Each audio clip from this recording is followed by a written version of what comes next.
एक आषाढ़ बीत गए। हाँ। बारिश के कोनो योग नहीं के करे जा। तो हम क्या करें? हाय देखो बड़ा मुश्किल से बरखा भइल बा तनी सा। चल तू ना खेतवा रोपा। तो सुना हमसे तो हर रोपनी पैना है। अरे मान जाना ये हमर धनिया। सुन चलो हो धनी तनी करे रोपनिया।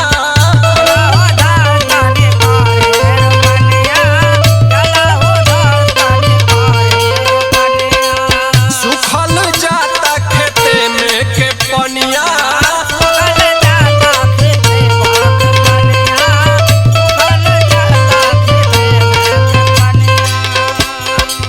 चलो हो धनी तनी करे रोपनिया। सुखल जाता खेते में के पनिया। गरज बरसे बदर देखो चल हो गइले ना। सुना तारू गरज बरसे बदर देखो चल हो गइले ना। तो सुनो कि कजरी बेटी गइल नीर मोहिया।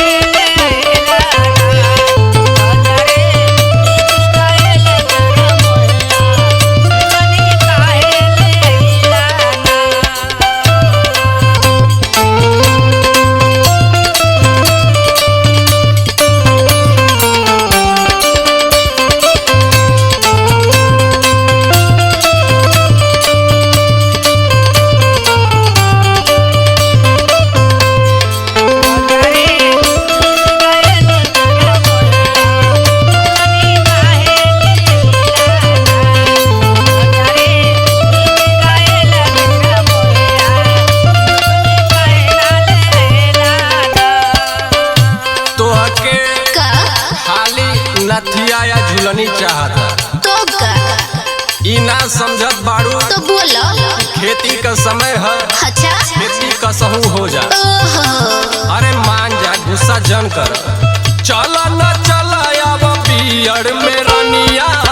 हो ना जाए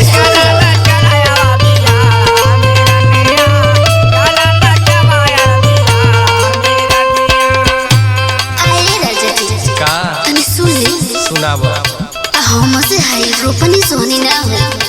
काहे रे पगली खाली कलम चलई है। हेनी सुनाव खेत में होली राजा जोर लपनिया।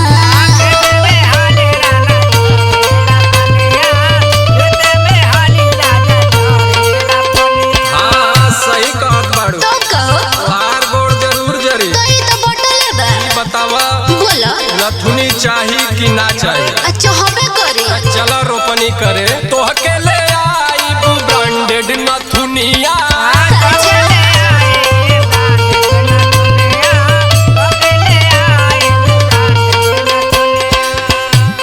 नथुनी ले चाहे ना ले। अच्छा हमसे हाई रोपनी सोनी ना हो बुझने। अरे त खइबो का हमसे ना हाई राजा धन के रोपनिया।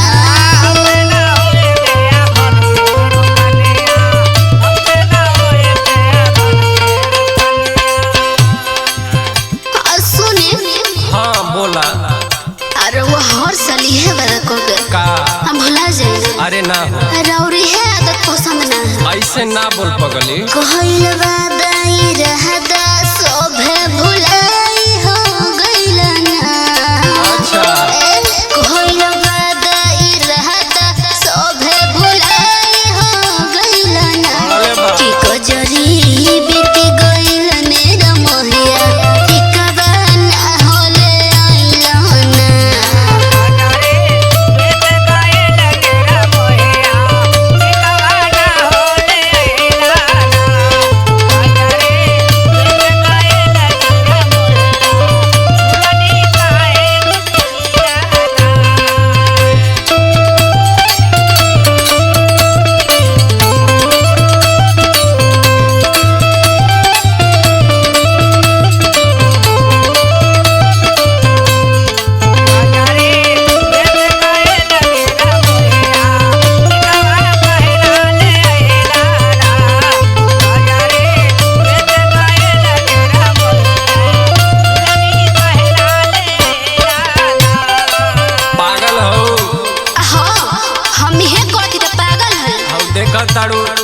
आदर्शो भाई हंसत ताड़े। अच्छा केहू के कहना मानल जाला।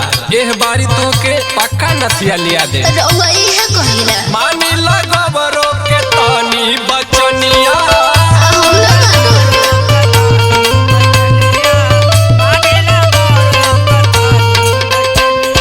आए मेरे कुछ हो जाए का हम खेती में लात ना डाले काहे ना मानो आखिर काहे सुन लो बताओ। भरत राज से भूलब कहानिया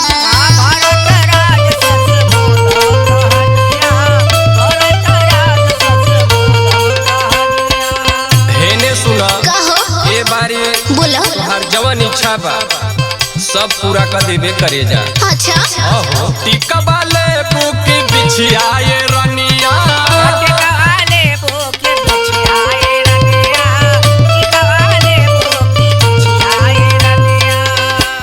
अच्छा तो ए बार टिकवा बिछा दोनों देबा हरे पगले